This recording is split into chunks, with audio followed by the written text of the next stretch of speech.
ان تتقوا اللہ یجعل لکم فرقانا، کہ جب تک مسلمان غیروں کے طریقوں سے اپنے آپ کو پوری طرح الگ نہیں کر لے گا، اس وقت تک مسلمان غیروں سے ممتاز نہیں ہو سکتا۔ اگر تم تقوی اختیار کرو گے تو ہم تمہیں غیروں سے چھانٹ کر رکھیں گے۔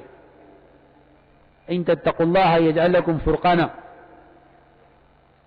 اس لیے میرے بزرگ دوستو عزیزو، مسلمان کی اپنی امتیازی شان اس میں ہے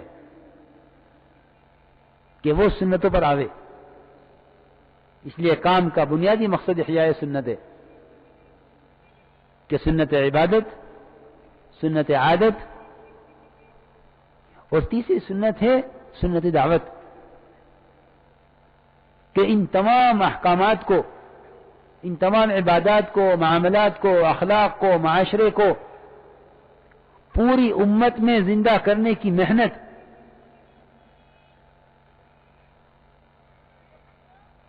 اس لیے کہ میرے بزرگ دوستو عزیزو، جس لائن کی محنت چھوڑ دی جاتی ہے،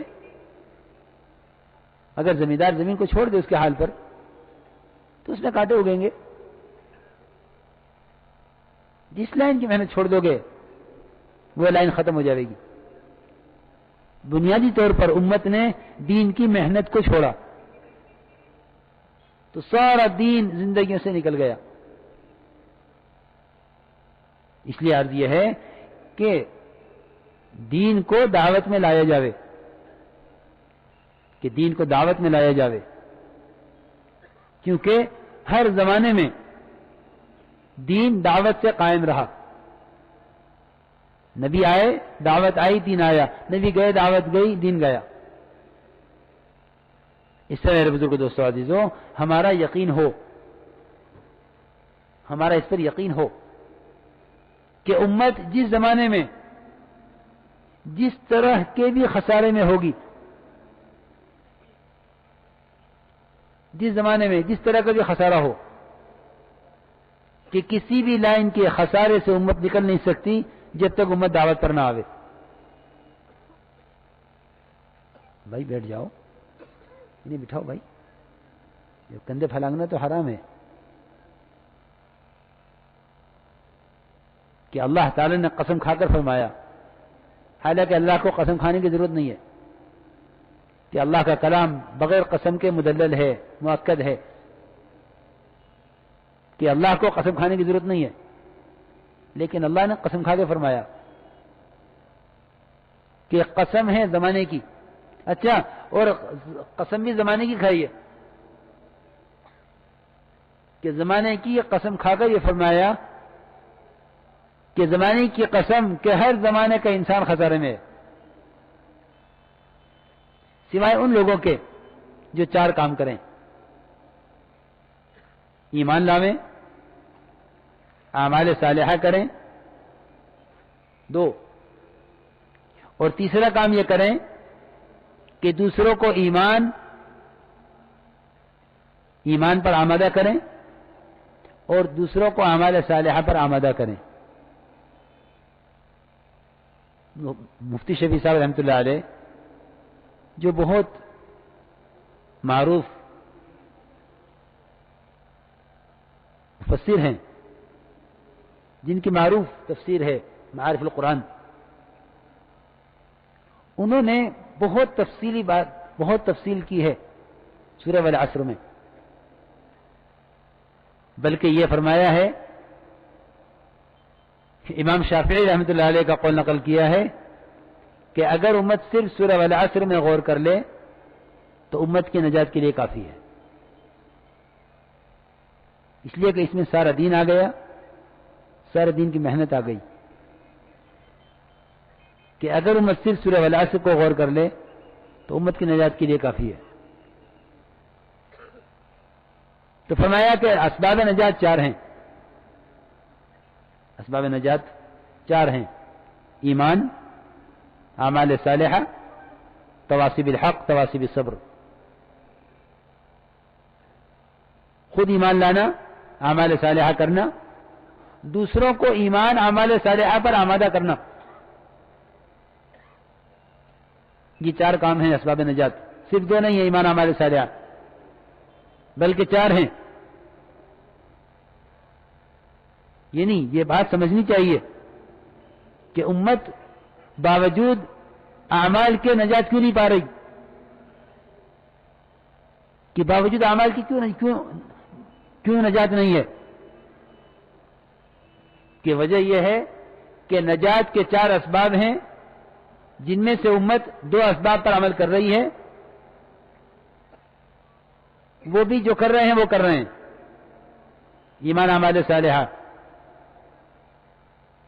لیکن اسباب کے 4 نجات کے 4 اسباب میں سے 2 اسباب چھوڑے جا رہے ہیں، تواصی بالحق، تواصی بالصبر۔ اس لیے میرے بزرگوں، دوستو، عزیزوں، یہ 4 چیزیں برابر کی امت میں ہوں، ایمان، اعمال صالحہ اپنی ذات سے لانا، اور دوسروں کو ایمان اعمال صالحہ پر آمادہ کرنا،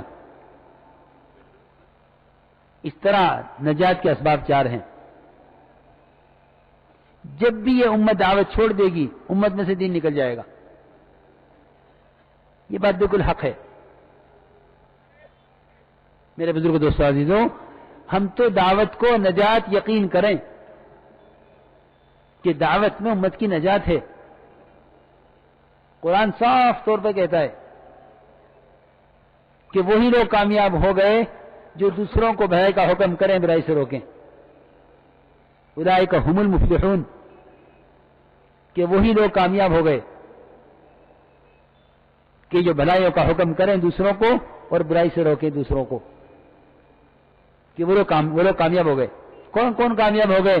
کہ روکنے والے اور بھلائی کا حکم کرنے والے۔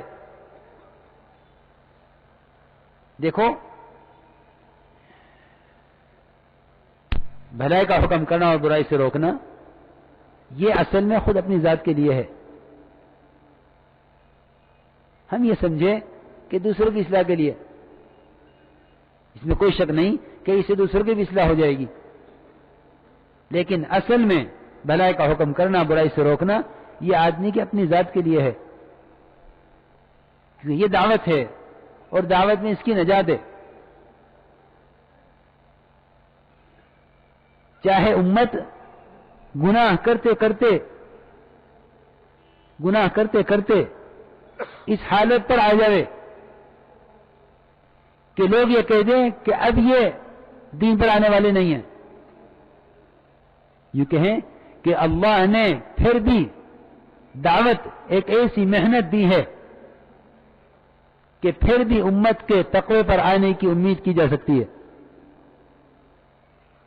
بلکہ قرآن میں تو یہاں تک ہے کہ اگر اللہ کسی قوم کو ہلاک کرنے کا ارادہ کر لیں